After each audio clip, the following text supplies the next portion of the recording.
Hello to all my booty seekers and cheek chasers. This is the Carpe Natem Podcast. I'm your host, Nate Dello Hoya-Reynoso, and I am so grateful you are listening to this episode.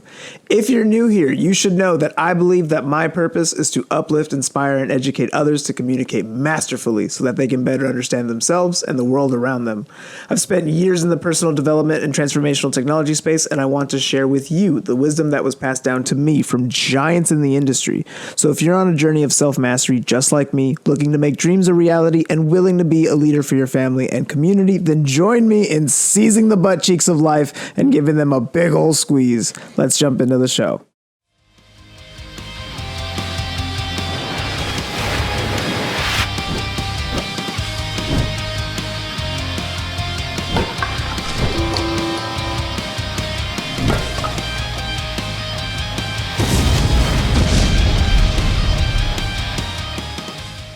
Welcome back, everyone, to another episode of the Carpe Natem Podcast. This is your host, Nate Dello Hoya, and I have with me Niko Jordan, a very, very talented comedian out here in Austin, killing it at the open mics, as seen on Kill Tony. Absolutely crushed it on his episode, and he is the host of the Canoecast. Niko, welcome to the pod. What is up, booty seekers and cheek chasers? Yeah, buddy. I'm here. I'm alive. I'm glad I have you, man. I'm glad you have me, and I'm glad that I feel like I have you in a way too. Absolutely. You have my full undivided attention for at least the next 35 to 45 minutes. 35 to 45 minutes. All right. Are you going to keep track, or do you want me to? The computer will. I can definitely. Okay. I can see the timer from here. I can see how long we've been recording. Hell yeah, dude. I wanted to ask you, because you started comedy right at the start of the pandemic, took a little break, and then it kind of reset when you moved here to Austin, and then you've just been kind of diving in nose first. What made you want to initially get into comedy? Diving in nose first. Some would say diving in dick first, you know? Straight up. Lead with what you first. Lead with what's best for you. I mean, yeah, go ass first if you have to. Well, I mean, if you're chasing cheeks, or if you're seeking booties, you know, what are you going to lead with?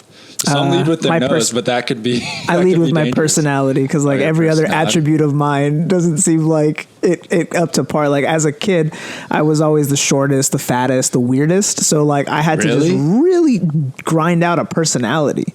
Damn. And that's why I feel like I'm so good at talking, because I felt like that was the only attribute that I loved about myself. And now I have more qualities that like I can say, like I love my smile. I love my personality. See, those are good? Amazing. Really? For my height, it's surprisingly great. Wow, that's so cool. And a lot of people say like that makes sense because the confidence that I have comes from somewhere, and I think it's fake it till you make it, but also it's a little bit of the big dick energy. Right. Okay, cool. Pete Davidson, shout out to him. I think he invented big dick energy, or he radiates it. I mean, who steals Kanye's girl? Yeah. Sad. That makes me sad, but you know, it is what it is. Why does it make you sad? I mean, Kanye West, I'm a big fan. You know, he is a little crazy. I get that, but I feel bad for crazy people sometimes. Do you think this is all a publicity stunt? Because I genuinely feel like it is. It's possible, yeah. Because all publicity stunts so far, and all like cultural shocking events that have happened in the last 5 years have been later proven to be fabricated, like Taylor Swift being upset about Kanye West's song when Kim was proven to be fabricated because Kanye had called Taylor Swift and Kim Kardashian recorded the conversation unknowingly to unbeknownst to Taylor, and she said she was upset because she didn't mention that he called her a bitch in the song, but he did read out the lyrics to her. Right. And she was like, yeah, fuck it. Like, so do whatever you want. So I think at the end, and then the beef with Drake, like I'm a fan of Kanye too. I ever since Yeezy and the Orange album, I don't forget what the Life of Pablo. That one. I've been less of I don't really get it. I don't get it. Yeah. Once the Life of Pablo, that was the first album where he didn't take the time to perfect it. I think that he needed, and he started, I don't know.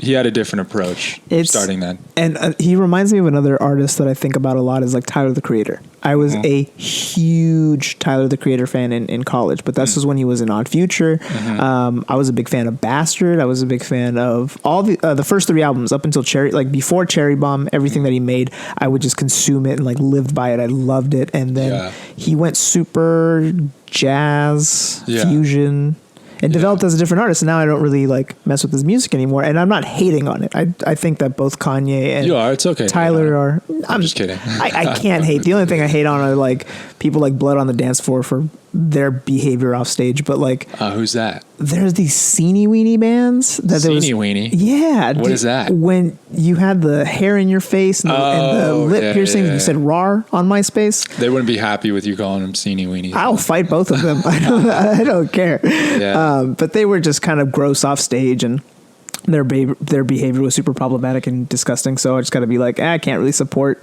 that. And I have like a conflict with music artists that fuck up. Because I enjoy somebody like, for like example, XXXTentacion. Yeah. I really liked his music. Yeah. And then he beat the snot out of a pregnant girl. Right. So then I'm like, I can't, it's hard for me to support you when I know that like off your music, you're a bad person. Hard for you to separate the art with the artist. Exactly. But then he died. So isn't it kind of even Stevens? Like, does that cancel out? So now you're allowed to... You know what? That is a good argument. Like, so here's what I think about is the difference between supporting the art for what it is, like the art, because you enjoy the art, and then supporting financially. So I think personally, if you like the art for what it is, you know, I can separate the attachment and I could listen to it. I was just talking about this with my friend the other day. I think it's just how hard you think about it. True. Like if every time a Michael Jackson song comes on, the image of Michael Jackson doing dirty stuff comes into your head vividly, then you can't. But I just don't take those steps, I guess, as other people do. And there's a lot of artists that have like these issues. For example, Chris Brown is a big contender of somebody who constantly gets brought up as like, why does this person get allowed to make music? And a part of me gets the rage behind it. At the same time, how much time needs to pass before someone is allowed to make a mistake and kind of grow from it? Unless that behavior continues and continues to be terrible, then I understand and justify hating on somebody. Yeah. But if someone makes a mistake and then grows from it and learns and time has passed, when can they make a comeback story? Yeah. Yeah, I mean, and I think, you know, XXXTentacion, if you want to listen to his music, I don't think there's anything wrong with that. You know, if he was on tour and you thought he was a bad person and you were still buying his merch and supporting him financially, yeah, I wouldn't do that. I get it. But Chris Brown, didn't he like hit another girl or something? Didn't he do something within the past year again? He's back in the news, and I'm not sure if like the accusations are real or not. But and I wonder if because of his reputation, he's able to get called out on stuff like that, and maybe somebody could even use that to his advantage. From what I heard, and this is I'm not TMZ here, but from what I heard, they had hooked up. They had exchanged information. She hit him up constantly when he wasn't really replying. She pulled an assaulted card. That's the story.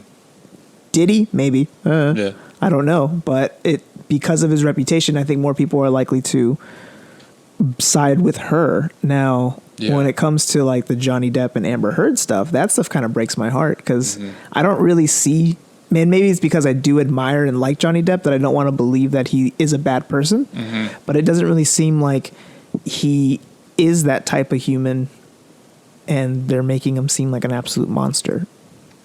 Yeah, I think, I don't know, I saw a clip where he was saying that she took a shit on his bed. Yep. And that was pretty funny. Yeah, dude. I don't know, man. Do you have any horror stories from any exes? Like I'll tell you one if you'd be comfortable sharing with you. I remember I was driving onto the freeway and having an argument with the girl that I was dating. And as I was about to jump on the freeway, she punched me square in the jaw. No. Yeah. She's in the car and driving onto the freeway. She was down to kill us both.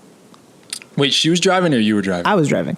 Oh, wow. And as I was taking a left turn onto the freeway, she straight up punched me in the jaw.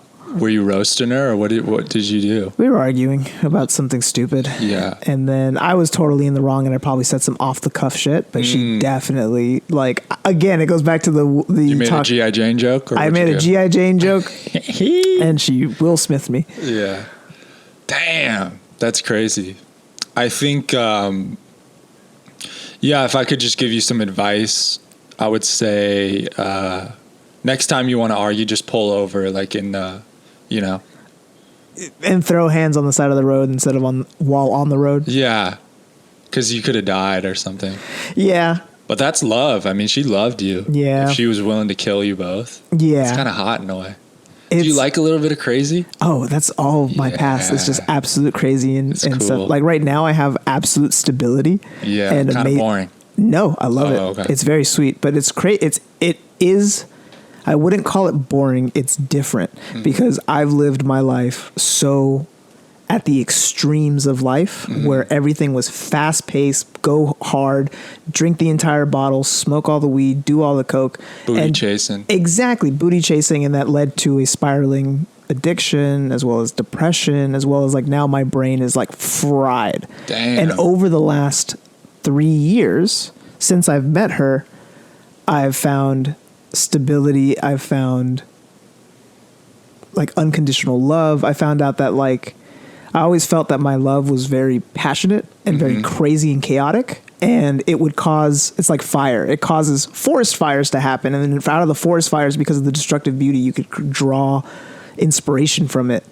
And then when I met my wife, she was like a kindle, and together, fire and a stove can create food and love. Whoa.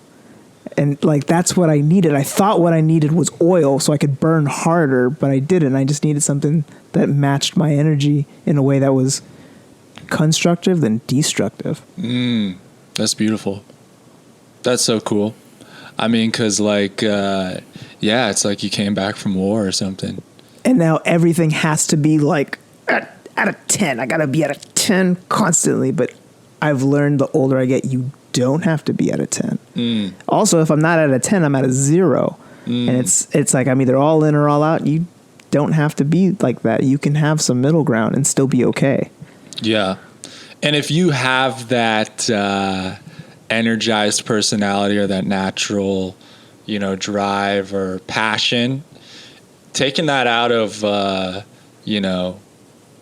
like I feel like you could transfer that energy, You used to be very passionate about screaming at your ex-girlfriend, and now you could be passionate about writing jokes or doing a podcast or exactly. Because you like it's energy. You put so much energy into useless shit that doesn't amount to anything positive.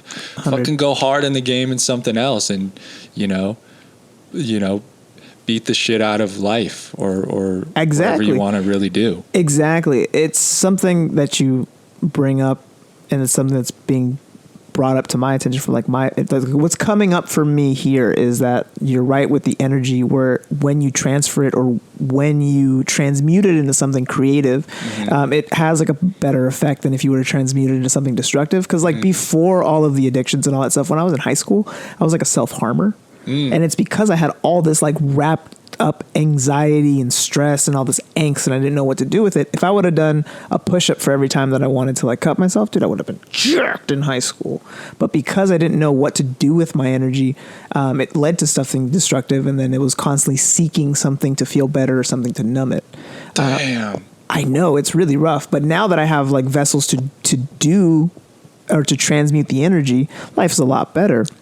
So this is kind of like the point of the podcast, is like I want people to know that just because you're in a bad situation now doesn't mean that the situation is going to be like that forever. Yeah. And the energy that you have doesn't necessarily have to go towards something destructive. You can choose to put it behind something that will impact yourself or the world around you in a better way. That's so crazy. So like in high school, you were cutting yourself? Yeah, dude. I used to write things into my forearm. I used to write like "fuck up," "worthless," like across it, like a tattoo. It's so fucking cool. I used to. It's not cool, kids. I'm sorry I said that, but I used to break. I used to break shaving razors and then and then basically do lines across the arms, and then my stupid emo friends we'd all compare arms and be like, oh, you did a really good job on the A. My friend wrote can't do it, but he fucked up the A, so it looked like cunt do it. So even now 15 years later, we laugh about that, like, hey Eddie, cunt do it. Well, at least you had friends to cut with or whatever. I mean, we didn't do it together, but we went home, came back, and the next day we're like, did you do it? That's crazy. Wow. That's crazy. Mm-hmm. I can't even, I'm pretty squeamish about blood and cutting and things like that. So you seem so laid back too. Like your energy isn't that sporadic. You don't seem like the type to get into like bar fights. No, dude. And I'm so far the other way that I'm actually like a little embarrassed at how like sometimes I could feel like I'm being a coward, or I like don't stand up, like like we were talking about Will Smith doing whatever. I'm so far the other way where sometimes it's like, dude, you should probably stand up for yourself or other people, or try to. But you're also so nice, so I'm pretty sure that those situations don't really come often. They don't come often. But even just like in if you think about, not like a bar fight situation, but like a boss is being a dick or taking advantage, or you got to stand up for yourself in work or something like that. Like as I'm getting older, I need to set more boundaries and things like that. Or in a friendship, if somebody's asking too much of you or stuff like that. And that's really smart. I've definitely been in situations where like I've had people mistake my kindness for weakness. Right. Yeah. Because there's people out there that prey on that. They look around for some, what can I get out of this person? You see them there. You feel it in comedy too, and entertainment and stuff. You just feel this energy of these people like, what can I get from here? How do I get myself ahead? It really depends on like the intention of the person, and it's so hard to read sometimes, because sometimes you will be approached by somebody and you think that, oh, this is a friend, this could be something good, and then they're just using you for clout, or they're just using you for connection, or they just want to, there's some sort of gain to why they want to be here. Like, obviously I wanted you to be on here because I thought you were funny. I think I know you're funny, and Thank I also you. Like the fact that you do a very unique podcast. Thank you. But at the same time, I also have to make sure that my intention is set that like I'm doing something here to help others. And I think that you're a good person to come along with me on the journey. It's not like, oh, I'm just going to get Niko on so I can get his follow. It's never been my intention from the get. Yeah. I struggle with that sometimes. I think about like, cause on my podcast, there's so many people that I want to have on.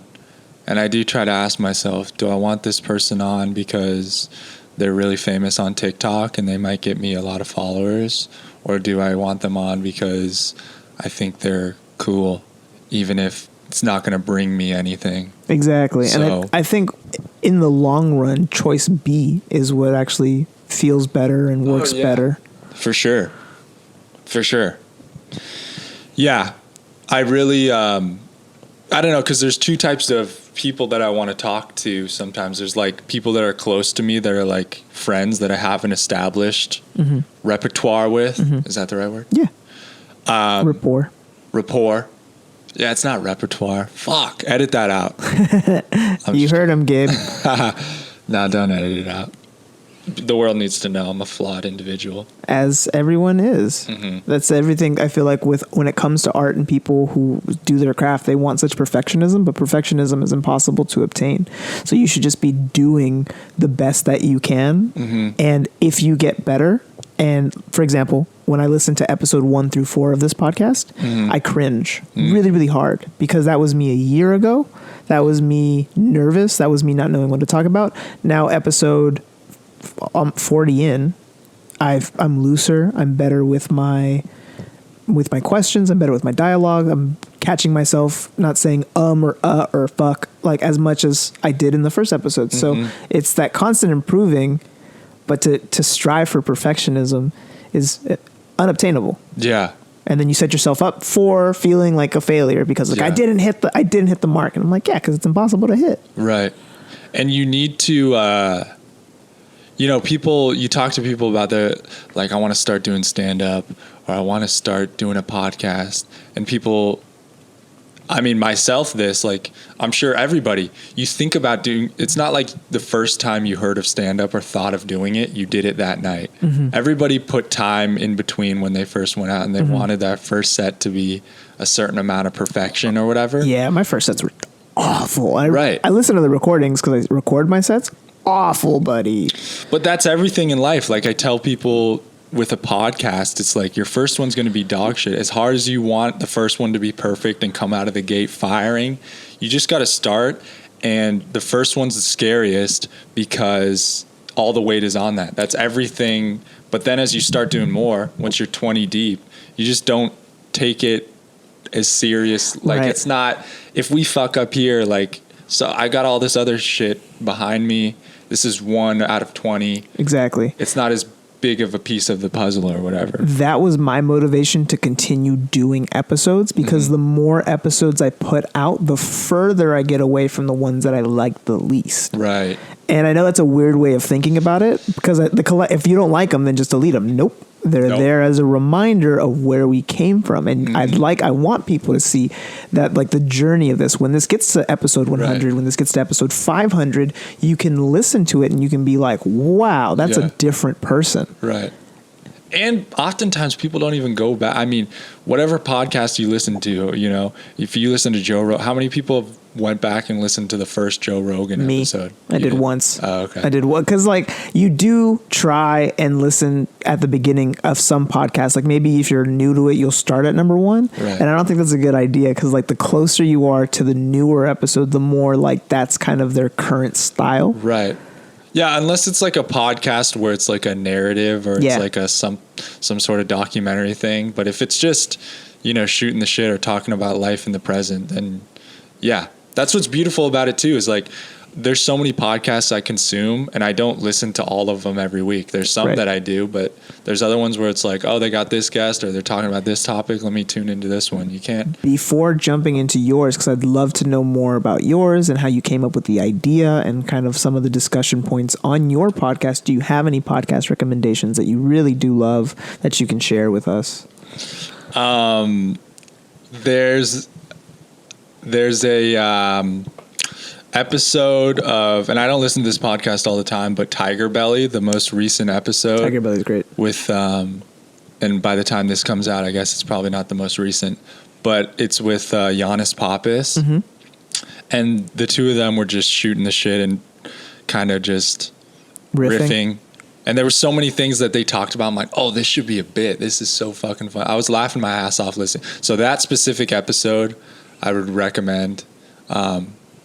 Another one that I recently enjoyed was Rick Rubin was on Lex Friedman's podcast. Cool. That's actually a really good podcast too. It's Lex is very brainy.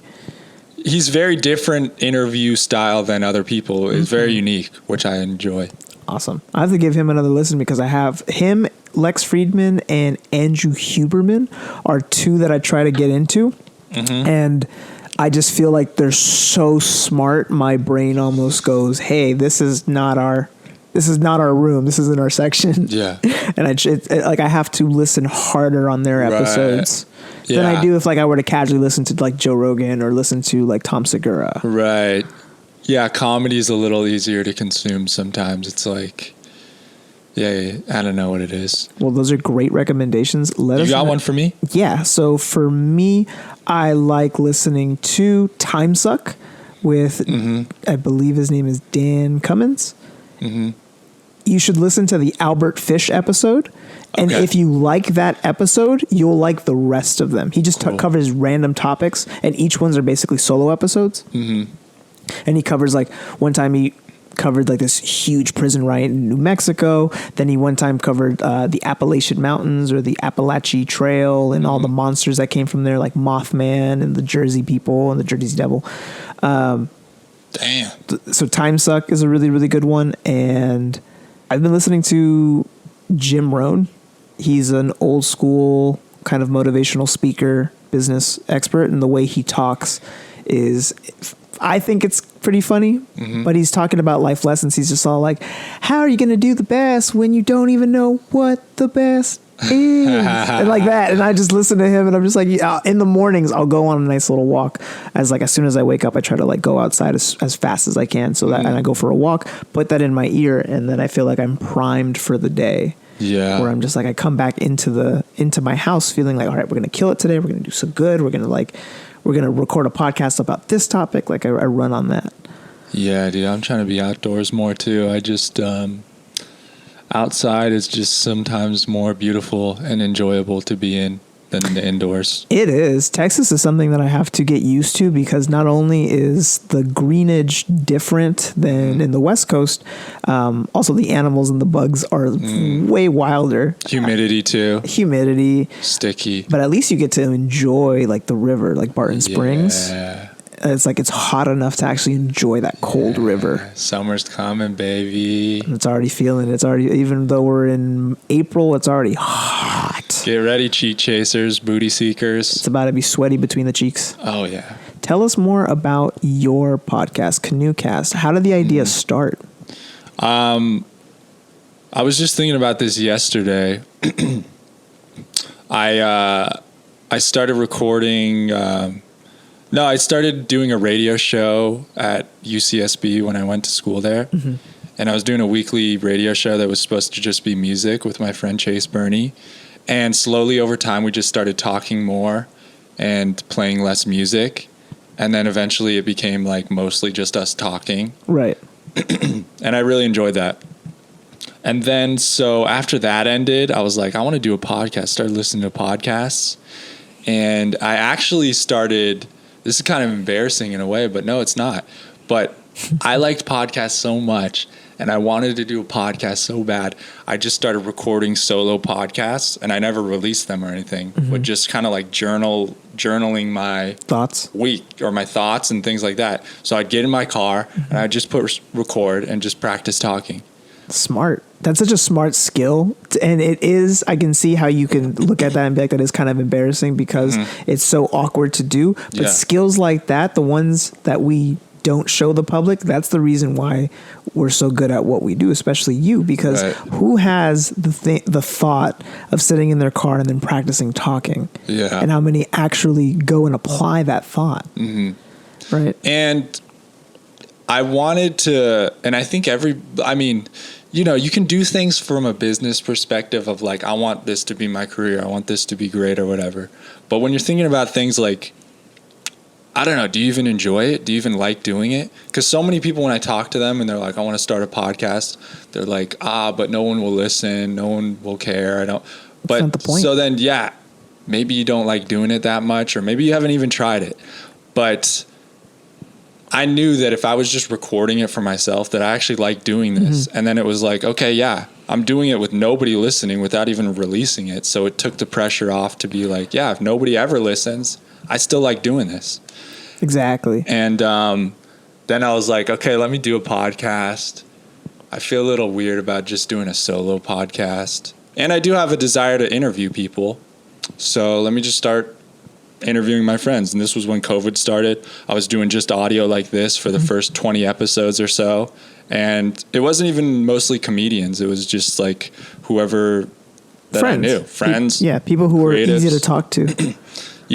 And just capturing a conversation. I was like, friends come and go throughout life. It's so cool to have. We take so many pictures and videos, but what about the voices of the people? And the conversations. Thoughts? And I was thinking essence of them. Yeah, the essence. I was thinking about me when I was a kid. I have photos of myself, but I don't really have me talking for an hour and giving my thoughts, having a conversation. To be so interesting if we'd be able to look back on it. Because now I'm sure that we have like recordings of our kids doing stuff. But you're right. To capture someone's voices and conversation is like capturing the essence of who that person was in that moment. Way more than just a picture of what they looked like. 100%. Never thought of it like that. And I was like, the same way that I'm thinking about what was 12-year-old me thinking about. Well, 10 years from now, I'm going to be wondering what was 20-year-old me thinking about. Right. So might as well start now and continue this. And see how much you've grown. Yeah. And I was thinking about people dying in my life that are close to me.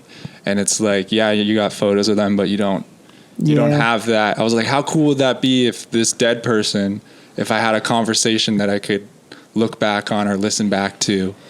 Yeah, that was one of my biggest regrets, especially for the people that I've lost in my life, that I didn't spend more time with them. Obviously, everyone has that kind of feeling after somebody dies. Mm-hmm. So you should really think to yourself, like, if I were to die tomorrow, mm-hmm. what would make me the saddest? Because I couldn't do blank, mm-hmm. right? And maybe that's spend time with this person. Mm-hmm. Well, then you should allocate more time to do the thing that you love and that you would miss if you were gone. Yeah. Right? And part of it would be to be able to kind of like talk to my grandpa. I wish I would have known more about him. I wish I would have, because I hear stories and I hear great stories, but I want to hear them from him, because the way he would have told it through his experience would have been different than how my mom or my grandmother or my aunt would have explained it. Mm-hmm.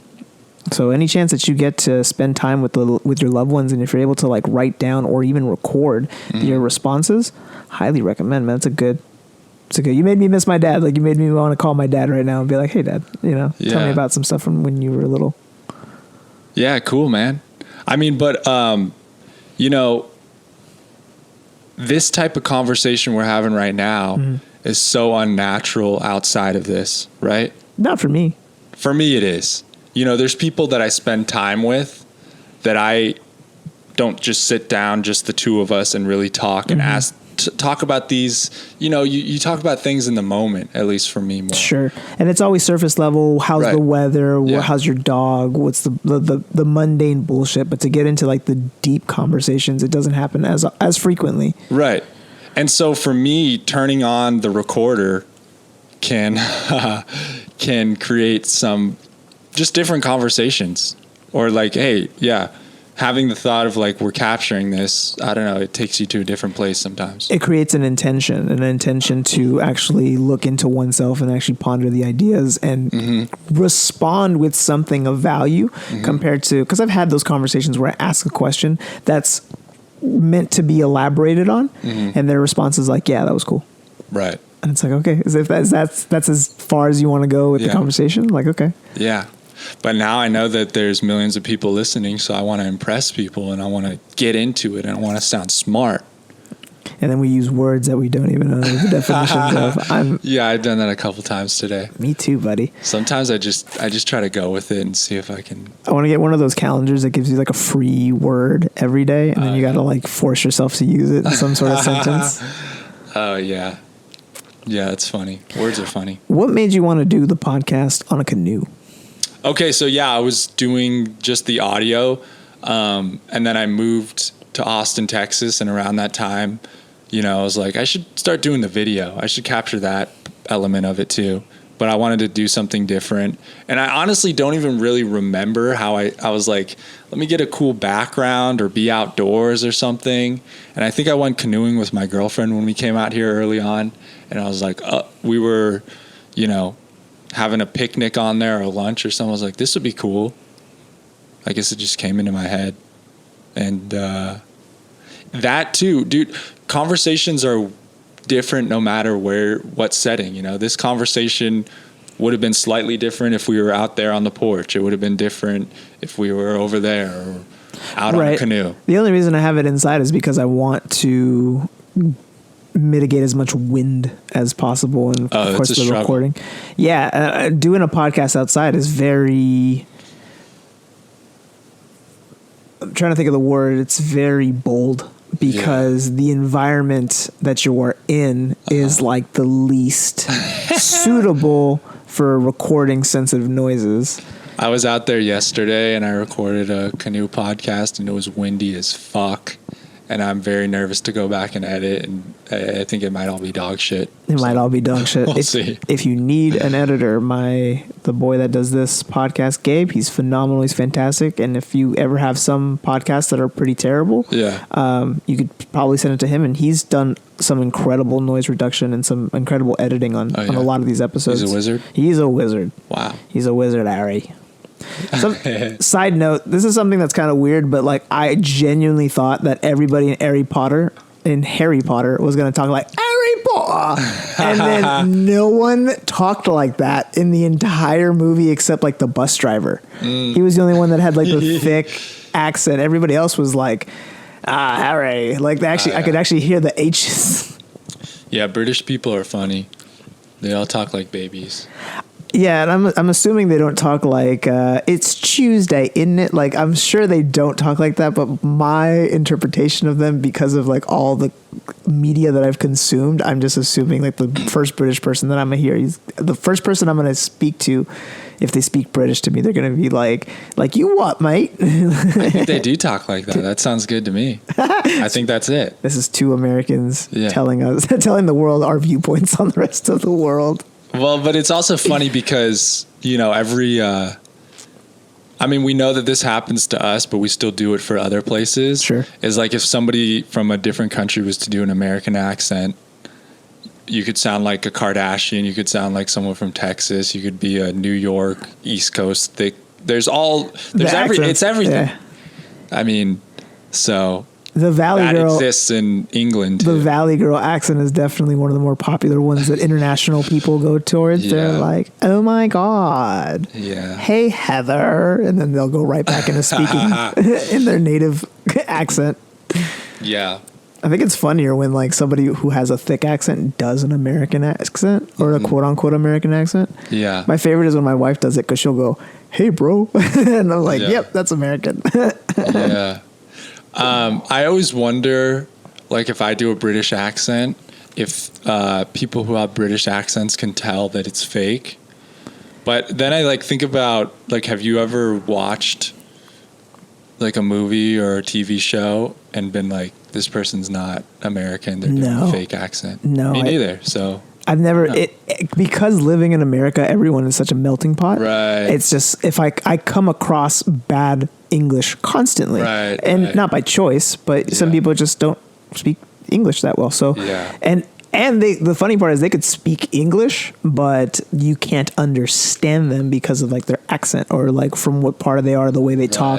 They'll, some people talk with such a thick accent, can't even understand the words they don't use. And I'm like Boomhauer, for example. Like I've met Boomhauer from King of the Hill. Okay. Do you remember that character? No, I've never seen it. You've never seen it? No. So there was one character that basically talks in like a southern but real fast country talk, and no one seems to understand. And I think that's like the running joke is he'll say stuff and Hank will be like, yeah, but I don't think he understood what the hell he just said. The toughest ones are like, and this is the same language, but like I think Northern Ireland or like Scottish accents, some of those thick ones, it's like you can't understand them. Well, even Spanish across the countries, like the southern Central American countries, I can't understand Cubans for most of the dialogue. If I had to have a Spanish conversation with somebody from Cuba,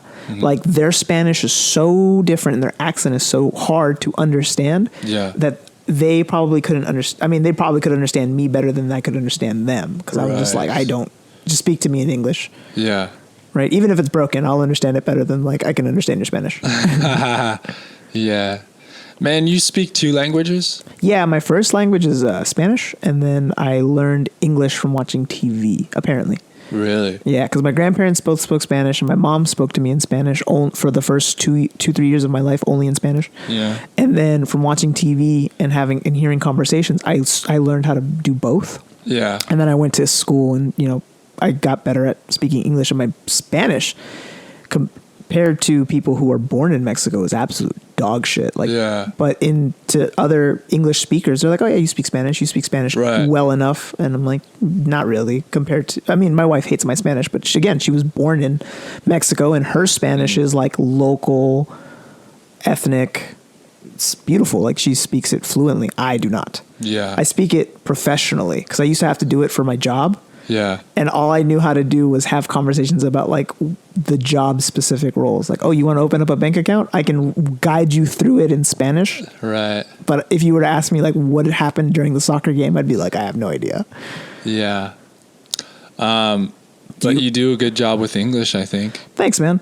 Working on French next. No, I'm just kidding. I can't tackle any more English. How's my English going so far? Fantastic. Thank you. You have a very nice tone in your voice. I feel you're very baritone. So if you probably did metal vocals, I think you would sound gnarly. Whoa. What's an example of like some metal vocals? Like what do you Is that it? So that's a version of it. What you just did is called fry screaming. Whoa. So there's different versions that there's the classic yell. Then the fry scream is this pinching of the top part of your throat. And it sounds like this. Like that. I don't like that. Right. And then the version I like are called false chords. The false chords are, they put a lot more pressure on your vocal cords and on your larynx. But if you do it correctly, it sounds like this. Like whoa. And then you can just say that random like words. Something I'd hear in a public bathroom. Yeah. So the goal sometimes is to make toilet bowl noises if you're trying to get like really weird about it. Like deathcore and like these really, really heavy bands, they start sounding like pigs. They do snarls. They make all these like weird tunnel throat noises. God. There's this one, I forget, I haven't done it in forever and I'm not warmed up, but there's this way of sounding like a it's called like a zombie fry or it's a zombie chord where it's like that. Sounds weird, right? Yeah, dude, you're going to make me poop my pants. That's the goal here, buddy. And it's funny to come off stage and be like this short and be so while I'm on stage, because after screaming it makes my voice crack. I have to do a Batman voice where I'm on stage like, "Hey guys, how's it going?" Because if I don't, my voice will crack, and it's funny to jump off stage and be like 5'5". And they're like, "Oh, you sound way taller." Like, yeah. Well, I sound like a big boy. Yeah. I mean, yeah, that's different. It sounds demonic, a lot of it. Thank you. It's a compliment. Yeah. Well, no, I mean, I don't know. I was usually kind of scared of all that stuff. Like, this is metal? Death metal? Metalcore. Metalcore. Yeah, metalcore.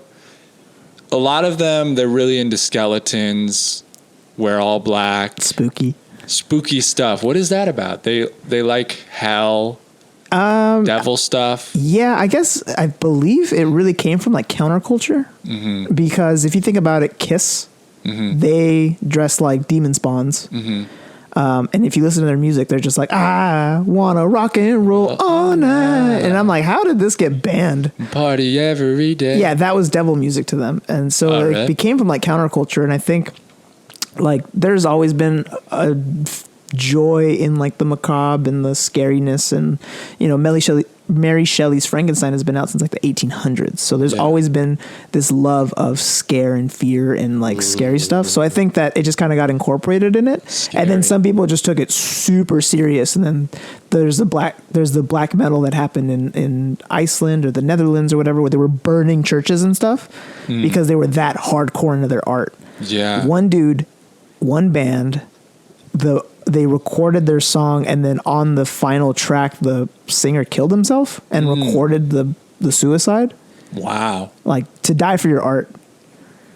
Yeah. That's another version of extremes. And now we know that we don't have to be extreme. So why do we like that? I don't know. I just think it's fun. But all the outcasts and the weirdos tend to gravitate towards the stuff. And I love you outcasts and weirdos. I'm one of you. But they definitely like gravitating towards like the creepy, the weird, the strange. Yeah. Was that your jam? Was that, Hell yeah. Were you like, yeah, no one understands me, fuck the world? For a very long time. Yeah. I felt like I went to a school where I was in the same group of 30 kids since kindergarten. So like being the weird kid, you were the one weird kid in the class. And it's not like 7th graders hung out with 6th graders or 6th graders hung out with 8th graders. You basically stuck to the people in your class. Right. And I was like the only weird kid who was into like, at the time it was like Metallica, Linkin Park, all these like heavier alternative bands. Yeah. And then it got into metal in high school. That's when I found like Bullet for My Valentine, Avenged Sevenfold, As I Lay Dying. And then it just progressively got heavier to Whitechapel, trying to think of Meshuggah, then just Lamb of God. Like it got progressively heavier, and then it reached. I have a threshold for how heavy something is. So like, if I reach this level of heavy, anything past that just becomes noise to me. Yeah. So then there's some even more extreme versions of it, and I feel like everybody's trying to make the most extreme version of the art that they currently reside in. Yeah. I think my ceiling was kind of like I got into a little bit of Linkin Park, My Chemical Romance. Sick. That's about as crazy as I got. This is and then solid I got bands. scared, and then I headed back down. So what's your music taste? Music taste. Because you're a big podcast consumer, but what do you listen to when you want to jam? When I want to jam, I listen to a lot of, and I hate when people say I just listen to like everything, but like, I like the Beatles. I like Kanye West. I like Tyler, the Creator. His new stuff or his older stuff? Tame Impala. Tame Impala's good. Marco. New stuff and old stuff. I didn't like his newest album, Tyler, the Creator, too much. Mm-hmm. But everything before that. Still a fan. Yeah. Good stuff. Still a fan. What else do I listen to?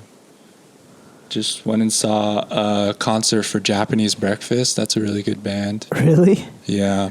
I may make a recommendation if you like alternative, not alternative, but like kind of pop punky. Mm-hmm. I would go Movements. Movements. Yeah, they're a really, really good band, and they did a cover of what's that one? It's me in the corner. That's me in the spotlight, losing my religion. So they did a cover. R.E.M., yeah. They did a cover of that song. Oh yeah. They're pretty dope. I think that you'd probably like them. Yeah. They won't scream. Earlier stuff they scream a little bit, but it's not like demonic. It's more just teenage angst. Yeah. Yeah. Sometimes I like listening to people be angry, but mostly I just like mellow stuff or people just trying to put me in a good mood or something like that. In regards to like your art and the way you kind of put out, not only do you do comedy, but you also do music, right? Mm-hmm. Is there any particular like movie, cartoon, or music person that like is a big influence for your style? SpongeBob SquarePants. Straight up? No.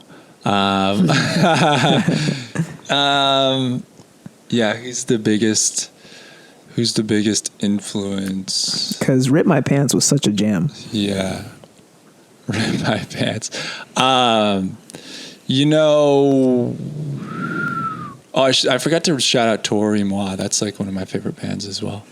But Tyler, the Creator, is actually a big influence in that someone like him, and then also like Donald Glover. Sure. Who...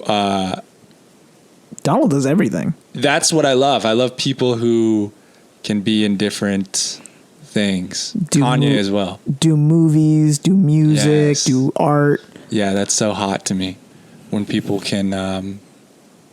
because like, I don't know, you used to think that like, oh, you had to pick one thing in life, but now people realize more with those examples I give that you can do comedy, you can do movies, you could do music, you can do fashion, you could do furniture, you could do cars.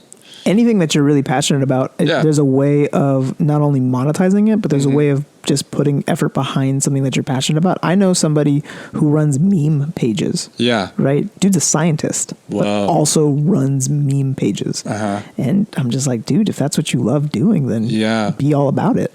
It's almost like better. I think it's most attractive when people have their toes in different parts of the ocean.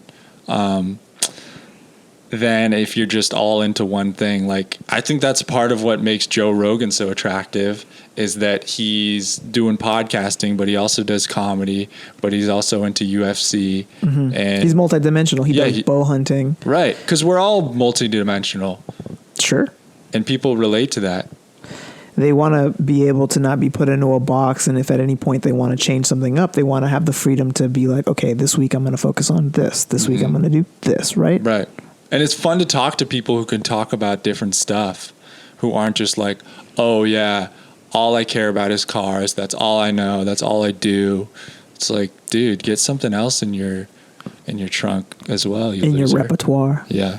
No, but that's fine. If you only like cars, I get it. And if you don't like people, that's understandable. And those people, there's an audience for them. And I think that's one of the coolest parts of living where we are today, because we can build an audience that's tailored to us, who love us for just being Niko Jordan, for being Nate, for being Cinnabon, who's been by your side this entire time. Dude, Cinnabon, I might have to take Cinnabon home with me. No offense. Dude, take her. We're going on vacation, and we need someone to dog sit anyway. Oh, for real? For real, bro. Where are you guys going? Puerto Rico. What? Yeah, my wife and I decided to take a little vacation, get out, unplug, and then for a couple of days, we're just going to be living that Puerto Rico life. Whoa. When are you going? June. June? For how long? A couple days. If I'm here, I'll for sure watch Cinnabon. Yeah. She's a little sweetheart. She's so low maintenance. I might even take her to Cinnabon, get her a little chubbed up, fill her up with some cinnamon rolls. Yeah, dude, bring her back fat. I don't care. I want to get her so chubby that she can't go up the stairs to get onto the bed. Her gut's so big. Huh, Cinnabon? This is fucked up, but I was like thinking about me watching your dog, and maybe I shouldn't even say it. Go ahead. But I was going to say, like, God forbid Cinnabon passed away on my I'd be watch. so sad. Or if I lost Cinnabon. I'd be so sad. And then I had to, like, find a replacement that looked just like her. You know, and I'm like searching the country before you come back. That'd be a funny movie. I think that's what happened in Rob Schneider's Deuce Bigelow. Yeah, it's for sure in some movie. Where he killed the fish. Oh, yeah. The guy who he was house sitting for was a gigolo, and then like he had a rare, expensive fish, and he killed the fish, so he had to afford to buy a new one. So he started doing dates with people so that he could afford the new fish. That's so funny. Yeah. Fish is a little easier to replace than a dog. Because even if it looked just like this, you know something's up. It was a lionfish. Yeah. Like it was one of those like rare ass, and he ended up murdering it. Yeah. But actually my favorite thing, Cinnabon or Cinnabon? Cinnabon. Bun. Cinnabon, my favorite thing about Cinnabon is this little hairs on top. The little mohawk. You can make a little mohawk. She's the biggest cuddle bug, and we've got her to the point where you can just basically do anything to her. You could just like hold her, grab her, squeeze her. She's just like, I love it. It's good. What an interesting life. I think that we should all strive to be as comfortable and cozy as possible and live our life just like Cinnabon. Dang, Cinnabon. You guys feed Cinnabon nugs or edibles or anything? No, she is a fan of... She looks kind of faded right now. She always looks a little faded. Secondhand fade? My mom's dog is a huge fan of wine, and I've seen her get drunk where she like, because she ran up and tried to jump on the couch but mistimed it and just basically chest bumped it really hard and then it fell backwards because the dog was faded. Yeah. But with that being said, we're now reaching our almost an hour mark. I'd love for the people to support you and find you all over the internet. Go ahead and tell them where they can find you. Check me out on OnlyFans, XTube, RedTube, wherever you get your porn. I'm all over. Just search up Canoecast on Pornhub. Yeah. Maybe I should put it on Pornhub. But yeah, you can find me on Instagram at NikoJ, NIKOJ, and on YouTube, the Canoecast. I also have a podcast with Maddie Stu, who's a comedian. It's called The Captain's Dogs. So you can find all that on Apple Podcasts, Spotify, YouTube. And anywhere else you enjoy your podcasts. Hell yeah. Niko, it was an absolute pleasure for talking to you and picking your brain. This was super fun. Oh, it was highly pleasurable for me, too. I feel like I got a lot of pleasure today. So thanks, Nate. Oh, thank you for being a booty seeker and a cheek chaser, Niko. Yeah. Nope. Delete. Thank you so much for listening to another episode of the Carpe Natem Podcast. If you loved this episode, please consider leaving a positive rating and review on Apple Music or iTunes. It takes 30 seconds for you, but for us, it helps spread positivity to more people during these chaotic times. It helps build a community, and it makes me smile from ear to ear.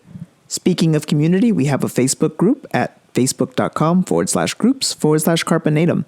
Just answer the 3 questions to get access to some extra motivation and inspiration for your timeline. If you would like to support the podcast, screenshot this episode and share this to your story and tag me at Carpe Natem 114. That's going to be my handle across all platforms, including TikTok. So if you would like to give me a follow, I would genuinely appreciate it. If you haven't already, please rate us and subscribe on Spotify or anywhere you enjoy your podcasts. And lastly, you can find all episodes, linked to resources and opportunities for coaching and mentoring from me at carpenatem114.com. I cannot thank you enough for spending part of your day with me. You are all rock stars taking the necessary steps to be your best selves, willing to do whatever it takes, and ready to grab life by the butt cheeks. So until next time, this is Nate De La Hoya-Reynoso signing off.